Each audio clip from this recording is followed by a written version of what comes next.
Et du coup, il m'explique des trucs, mais je ne comprends pas un mot. En tout cas, il a l'air d'accord pour être pris en photo, donc je le fais poser à côté des petites maisons. Et voilà, ça me donne un portrait que je trouve assez bien. Il a vraiment un visage assez expressif, assez marqué par la vie.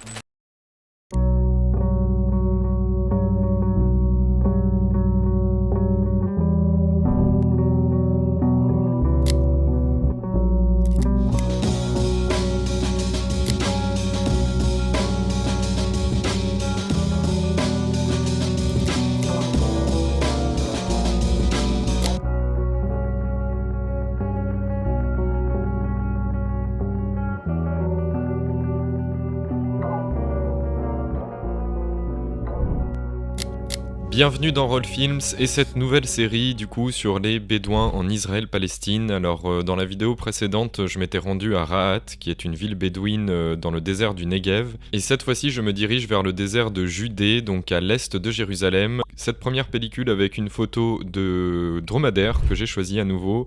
Une photo sur laquelle on a l'impression d'être en face d'un dromadaire à 3 têtes, donc c'est une photo que j'aime bien. Et une deuxième pellicule, alors j'ai beaucoup marché de village en village pour rencontrer des gens, et j'ai choisi sur cette pellicule du coup la photo d'un bédouin, le portrait d'un bédouin, un éleveur bédouin du coup qui est devant son bétail, devant un enclos avec son bétail.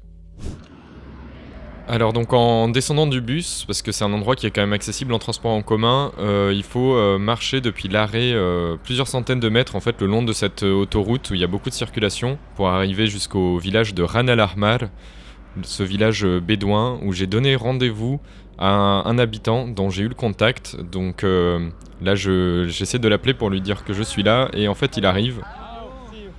Voilà, c'est Aïd. On s'était donné rendez-vous du coup à l'entrée du village. C'est toujours bien de connaître quelqu'un, d'avoir quelqu'un à rencontrer quand on va quelque part, bien sûr. Et donc Aïd me fait rentrer dans le village de Ran al-Ahmar et notamment me fait rentrer chez lui. Et donc il me montre une carte des environs et il me pointe du doigt tous les villages bédouins, les petits villages bédouins disséminés autour de cette route.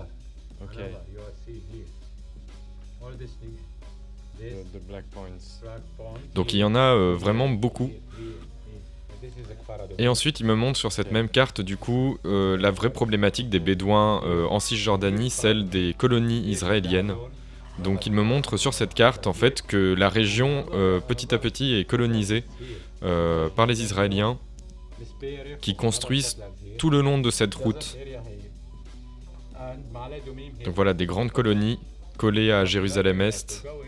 Et en fait, du coup, ces villages bédouins, ils sont menacés depuis de nombreuses années de destruction par les autorités israéliennes qui veulent construire d'autres colonies le long de cette route et remplacer du coup les villages bédouins par des colonies israéliennes. Not too far. Okay. Because before Bedouins used to go far.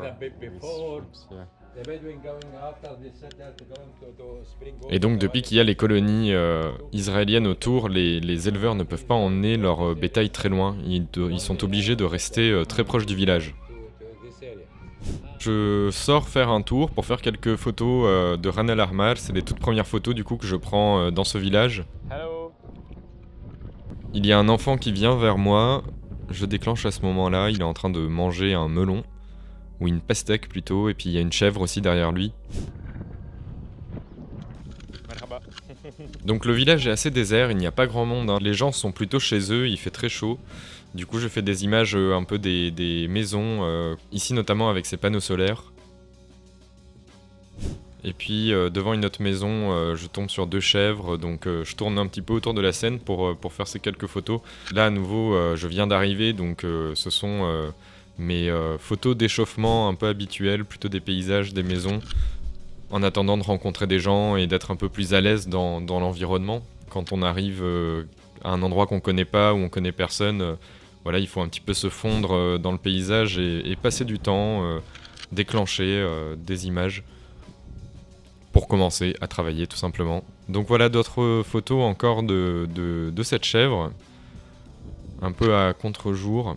Donc je prends mon temps pour cadrer, et puis voilà, il y a cette maison à nouveau en tôle, ces constructions de bédouins sédentarisés. Donc oui, les bédouins étaient à la base des peuples nomades qui voyageaient beaucoup entre la Jordanie, la Palestine et le Sinaï, et puis ils se sont sédentarisés petit à petit dans cette région et d'autres régions d'ailleurs, mais beaucoup du coup dans ce désert de Judée.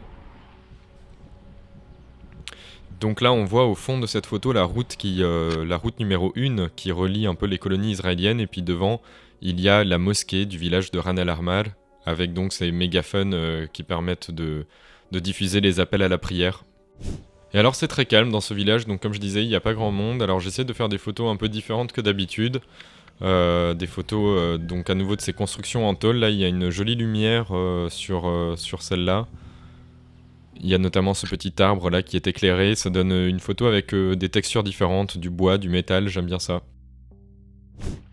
Donc là on est un autre jour, pour la suite de cette pellicule, on est lors d'une randonnée, toujours dans le désert de Judée avec ma copine.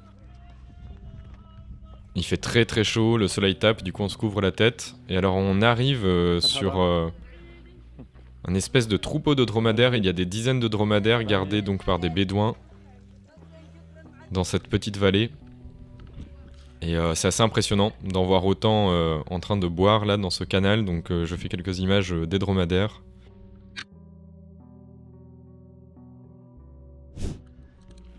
Et donc les personnes qui gardent les dromadaires nous invitent à boire un verre à l'ombre.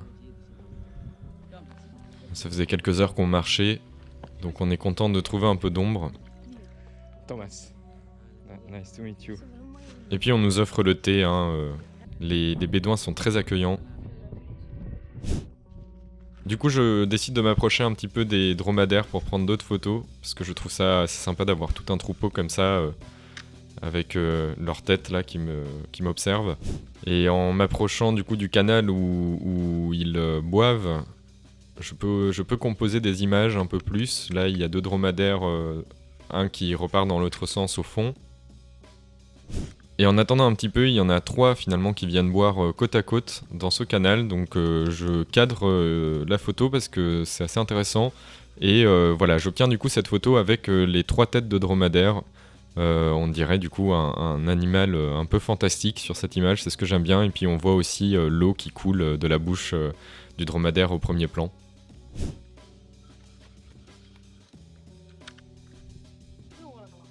Donc je reviens sous l'ombre prendre une photo du gardien des dromadaires qui pose pour l'image avec ses lunettes de soleil. Alors il a un taureau sur le pull, mais c'est des dromadaires qu'il garde. Et donc le lendemain, je décide de retourner à Ran al-Ahmar pour me promener en fait, visiter un petit peu les différents villages qu'il y a autour de celui-là. Donc j'ai longtemps marché sur les collines, un peu de village en village, et j'en ai profité au début pour faire du coup des photos de paysages pour montrer un petit peu la situation. Voilà, donc là on voit en bas de la colline du coup le camp bédouin, et puis toujours en haut des collines, c'est là que sont construites les colonies israéliennes.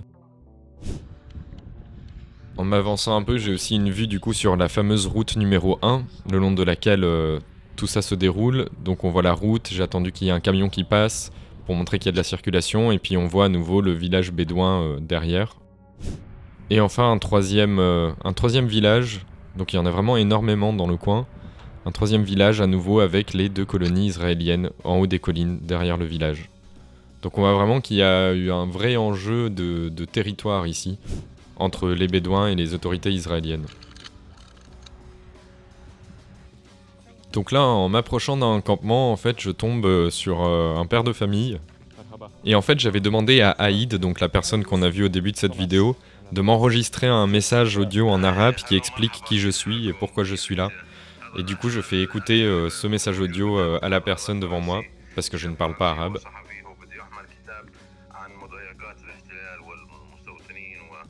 Donc bon, il a l'air d'avoir compris ce que je fais là, que je suis photographe. Et du coup, il m'explique des trucs, mais je ne comprends pas un mot. En tout cas, il a l'air d'accord pour être pris en photo, donc je le fais poser à côté des petites maisons. Et voilà, ça me donne un portrait que je trouve assez bien. Il a vraiment un visage assez expressif, assez marqué par la vie sur cette image, avec ce kéfier traditionnel autour de la tête, ses sandales. et on voit un peu l'environnement autour de lui, du coup, de ce campement bédouin, quoi. Shukran. Mais alors le soleil tape très fort, on est au milieu de la journée, donc la lumière elle est très dure. Et du coup je me promène un peu après avec les enfants de ce campement autour, ils me font faire le tour un peu du village. Et j'en profite pour faire quelques photos, dont celle-là où on voit bien les deux enfants et puis à nouveau les chèvres derrière dans l'enclos. Donc on observe ces chèvres et ça me donne envie de faire ces images un peu de côté. Alors celle-là, elle est pas forcément super bien cadrée. J'attends un petit peu et j'en refais une deuxième. Qui est bien meilleure parce que j'aime bien le regard du jeune à droite de l'image. Et donc en avançant dans un autre village, encore un autre, c'est le même processus. Je rencontre la personne qui a l'air d'être responsable ici, du village. Et je lui fais écouter le même message d'Aïd en arabe. Je vous le mets en accéléré, hein. En tout cas, il a l'air de comprendre à nouveau. Et il m'emmène du coup chez lui.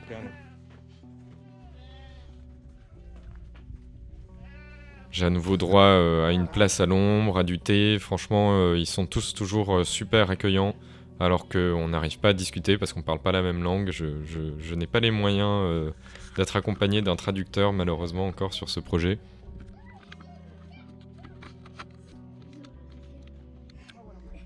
Je fais cette petite photo à l'intérieur sans grand espoir parce qu'on est vachement à contre-jour et à l'ombre.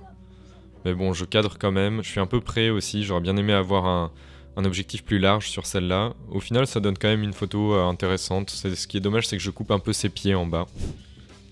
Et donc on ressort. Je vais essayer de faire un deuxième portrait du coup d'un éleveur bédouin.